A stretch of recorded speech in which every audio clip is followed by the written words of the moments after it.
পাশে দেখতে পাচ্ছেন ধানের জমি। আর এই ধানটা আমি একটা ভিডিও করছিলাম। অনেকেই আমাকে অনেক ধরনের কথা বলছেন যে ধানটা মনে হয় বলছেন যে হবে না।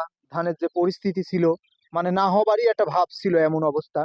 কিন্তু আলহামদুলিল্লাহ অনেক ট্রিটমেন্ট করার পরে আহ, ধান খু- যাই হোক মোটামুটি ভালো হয়েছে। আল্লাহর কাছে শুক্রিয়া। শুক্রিয়া আদায় করি। আর একটা বিষয় আপনারা জানতে চাইছেন, এই ধানের পোকা আমরা কিভাবে মারছি জানেন কি? পোকা মারছি আপনার হচ্ছে বৈদ্যুতিক বাল্ব দিয়ে।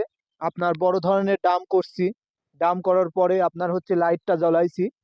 জ্বালায়ে ওর ভিতরে পানি রাখছি।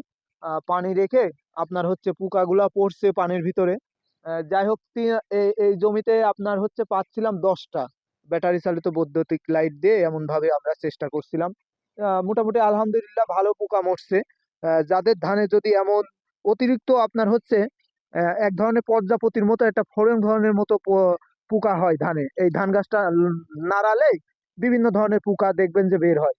আপনারা যদি বিষে যদি কোনো কাজ না করে, তাহলে আমার জানা মতে আপনারা এই ধানের ব্যবস্থাটা আমি যেটা বললাম যে বৈদ্যুতিক লাইট দিয়ে ডাম বা বোতল কাটি একটা খুঁটি গাড়ি গাড়ি দিবেন, ইনশাল্লাহ মোটামুটি আপনাদের ধান রক্ষা পাবে পোকার থেকে।